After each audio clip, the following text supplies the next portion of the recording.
नमस्कार मित्रांनो, मी उदय लाड पुन्हा एकदा स्वागत करतो आपल्या सर्वांचं आवडत्या यूट्यूब चॅनल माझी शेती वर व्हिडिओ पाहणाऱ्या प्रत्येक शेतकरी मित्राचे आणि कास्तकार बांधवाचे आजच्या व्हिडिओमध्ये मनापासून खूप खूप स्वागत। मित्रांनो, थंबनेल पाहितलं, टायटल वाचलं होईल मित्रांनो, सामान्य कापूस उत्पादक कास्तकार बांधवांसाठी सर्वात महत्त्वाचा व्हिडिओ की आता अशी करा कापसाच्या पिकामध्ये पहिली फवारणी। मग कापसाच्या पिकामध्ये पहिली फवारणी कधी करावी, कापसाचं पीक किती दिवसाचं असताना ही फवारणी केली गेली पाहिजे आणि कापसाच्या पिकावर पहिली फवारणी करत असताना कोणत्या कोणत्या औषधांचा वापर करावा, या औषधांचा वापर कोणत्या प्रमाणात असावं की ज्यामुळे कापसाच्या वाढीसाठी मदत होईल आणि कापसाच्या पिकाचं किडीपासून संरक्षण होईल, या प्रत्येक प्रश्नाचं उत्तर आजच्या व्हिडिओमध्ये दिलं जाणार आहे की कापसाच्या पिकावरती पहिली फवारणी कधी, कशी आणि कोणत्या औषधाच्या वापरासह करावी याबद्दल घेऊयात आता अचूक माहिती। तर बघा मित्रांनो, कापसाच्या पिकामध्ये पहिली फवारणी करत असताना आपल्याला या ठिकाणी ही फवारणी कधी करायला पाहिजे, म्हणजे कापसाचं पीक किती दिवसाचं असताना आपण फवारणी केली तर आपला फायदा होणार हे समजून घ्यावं लागेल। बघा मित्रांनो, कापसाचं पीक हे 20 दिवसापासून 30 दिवसाचं असेपर्यंत आपण कापसाच्या पिकामध्ये पहिली फवारणी घ्यायला हवी। कधी कधी 30च्या ऐवजी 35 दिवस झाले तरी हरकत नाही, परंतु माझं काय म्हणणं आहे की अडचणी येण्या अगोदर जर आपण सोल्युशन काढण्याचा प्रयत्न केला तर या माध्यमातून आपण अडचणीत पडणार नाहीत। म्हणून माझं स्पष्ट मत आहे की आपण कापसाची पहिली फवारणी ही 20 ते 30 दिवसांच्या दरम्यान करायला हवी।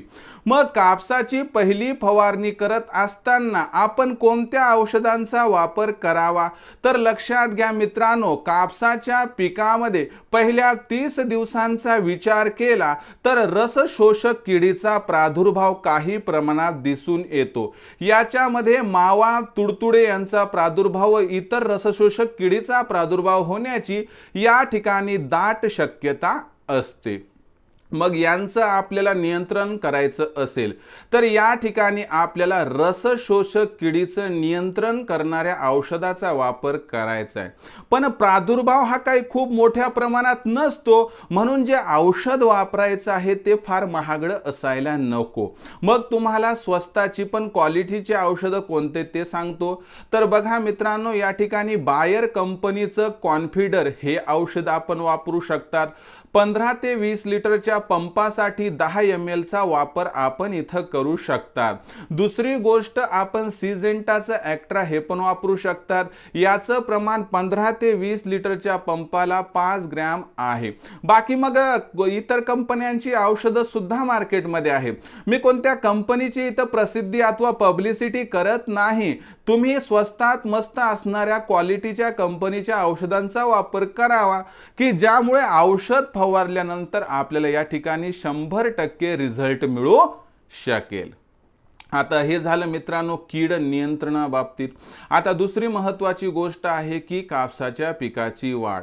जोपर्यंत कापसाच्या पिकाची जोमदार वाढ होणार नाही तोपर्यंत आपल्याला विक्रमी उत्पादन मिळेल का, तर अजिबात नाही। कापसाच्या आपल्याला विक्रमी उत्पादनासाठी कापसाच्या पिकाची वाढ महत्त्वाची आहे। कापसाच्या पिकाची वाढ ही कापसाच्या पांढऱ्या मुळ्यांवरती अवलंबून असते। यामुळे पांढऱ्या मुळांच्या वाढीसाठी आपल्याला एक चांगल्या क्वालिटीचं ह्युमिक ॲसिड वापरायचं आहे। याचा खर्च हा आपल्याला एकरी 150 ते 200 रुपये होऊ शकतो, यापेक्षा जास्त खर्च नाही। म्हणून आवर्जून पहिल्या फवारणीमध्ये आपण ह्युमिक ॲसिडचा वापर करायलाच पाहिजे। त्यानंतर मित्रांनो, तिसरी महत्त्वाची गोष्ट कोणती की कापसाच्या पिकाला वातावरणातील नायट्रोजन वगैरे घ्यायला थोडी अडचण जाते। जमिनीतून जो खताचा डोस उपलब्ध केला आहे तो सुद्धा त्या ठिकाणी लागू होण्यासाठी थोडा काळ जातो। मग अशा परिस्थितीमध्ये जर आपण 19-19-19 या विद्राव्य खताचा वापर केला 15 ते 20 लिटरच्या पंपासाठी 80 ते 100 ग्रॅम, तर मित्रांनो आपल्या असणाऱ्या पिकाची वाढ जोमदार होणार आणि भविष्यामध्ये कापसाच्या पिकाचं विक्रमी उत्पादन मिळवण्याचं स्वप्न या ठिकाणी आपलं होणार मित्रांनो 100% पूर्ण। मग कापसाच्या पिकाची पहिली फवारणी करत असताना कॉम्बिनेशन परत एकदा सांगतो।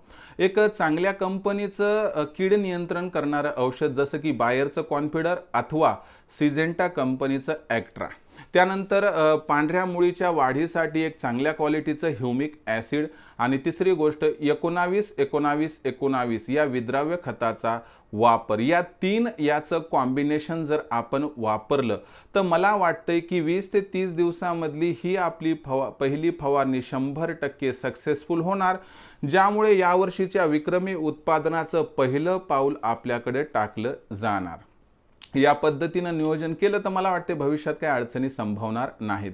यासोबतच मित्रांनो भविष्यात कापसाच्या पिकावरील दुसरी, तिसरी, चौथी, पाचवी फवारणी याबद्दल तुम्हाला लेटेस्ट अपडेट आपल्या आवडते यूट्यूब चॅनल मार्फत मिळेल।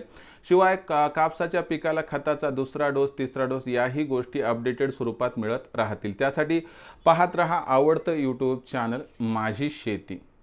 व्हिडिओ आवडला असेल तात्काळ लाईक करा, सामान्य कास्तकार बांधवांपर्यंत पाठवण्यासाठी शेअर करा, सबस्क्राईब करून जरूर नोटिफिकेशन बेलला ऑल करा। यामुळे येणारा प्रत्येक व्हिडिओ हा आपणास या ठिकाणी मिळत राहतो। तर मित्रांनो अशाच एका नवीन व्हिडिओसह मी आपला मित्र उदय लाड आपल्या सर्वांच्या आवडत्या यूट्यूब चॅनल माझी शेतीवर मिळत राहील। तोपर्यंत माझ्या प्रत्येक शेतकरी मित्राचे आणि कास्तकार बांधवाच्या आजच्या व्हिडिओमध्ये मनापासून खूप खूप आभार।